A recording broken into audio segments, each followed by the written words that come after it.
Good day to you all, students. Today we are going to start with chapter 15, Waves. What are waves? Waves are moving disturbances that move without the actual physical transfer or flow of matter as a whole. So, what do we mean by this? I can explain with an example. If you drop a little pebble in a pond of still water, the water surface gets disturbed. This disturbance does not remain confined to one place, but it propagates outward along a circle. All of us have seen that. If you continue dropping pebbles into the pond, you see circles rapidly moving outward from the point where the water surface is disturbed. It gives a feeling as if the water is moving outward from the point of disturbance. If you put some cork pieces on the disturbed surface, it is seen that the cork pieces move up and down but do not move away from the center of disturbance. This shows that the water mass does not flow outward with the circles, but rather a moving disturbance is created. Now, there are certain things we have to understand by this paragraph. A disturbance. We are causing a disturbance by means of a pebble, and the disturbance occurs on the water, which is the medium. And the cork moving up and down shows oscillations of the water particles. Okay, so these moving disturbance that move without the actual physical transfer or flow of matter as a whole is called a wave. Now there are three types of waves. The first is mechanical waves, the second electromagnetic waves, and the third matter waves. Let us see what are mechanical waves. The waves passing through a string, like in instruments like guitar, like veena, like violin, etc. Those waves are mechanical waves. Water waves, you see on the surface of water, you will see water waves. Then sound waves, what we speak travel as waves. Then seismic waves, when that occur during an earthquake, etc. So all these types of waves are mechanical waves. And let us generalize the properties of mechanical waves.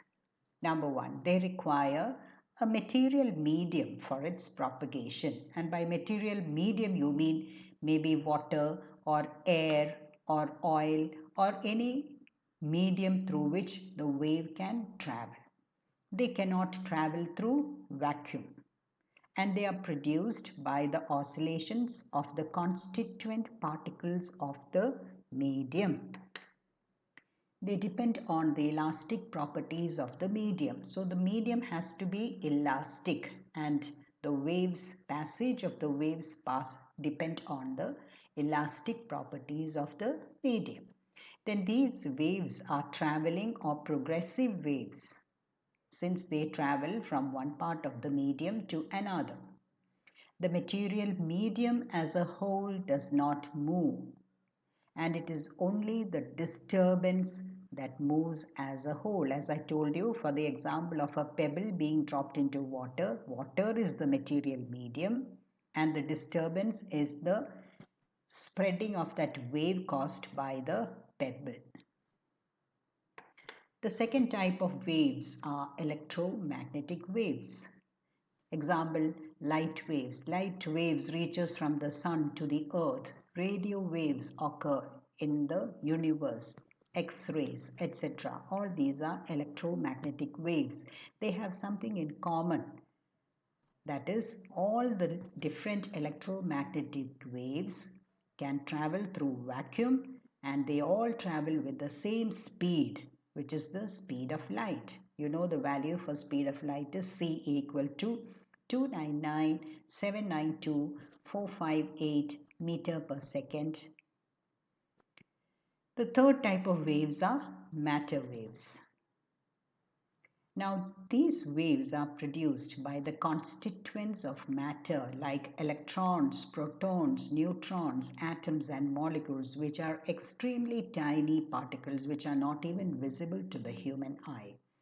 And this has been proved experimentally. They arise in quantum mechanical form. Quantum means like bundles of energy.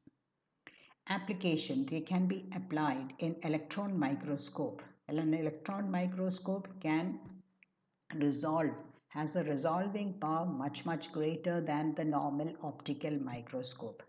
And the electron microscope makes use of matter waves which are associated with electrons. Now let us go back to mechanical waves, which are the first type of waves. Mechanical waves, we are going to learn about mechanical waves in this chapter. So there are two types of mechanical waves, which are transverse waves and longitudinal waves. So first we will see what are transverse waves. So a transverse wave is one in which the constituent particles of the medium oscillate perpendicular to the direction of wave propagation. So the particles of medium will be vibrating or perpendicular, and the wave will be advancing in another direction. So example are waves on a string, water waves, etc. And you can see the representation of a sinusoidal wave. So we have repeated the same diagram here. It is a harmonic wave, and you can see the mentioning of x-axis, y-axis outside that graph. So this is a harmonic wave which travels along a stretched string. Suppose you hold a string with your hand and the other end of the string is fixed to a wall, and you make it vibrate. You make that string, you shake, you give a jerk to that string, then waves will pass through the string, and you can see the up and down motion. That is the perpendicular direction. An element of the string oscillates about its equilibrium position perpendicular to the direction of wave propagation. Now this is an example of a transverse wave. What is a longitudinal wave? A longitudinal wave is one in which the constituent particles of the medium oscillate parallel to the direction of wave propagation, like sound waves. So a diagram is shown here, and we can see the explanation for that. You can see a periodic push and pull of the piston in the cylinder. This is a cylinder, and a periodic push and pull of the piston in the cylinder will produce a sinusoidal wave inside the cylinder. A sinusoidal wave is a periodic wave.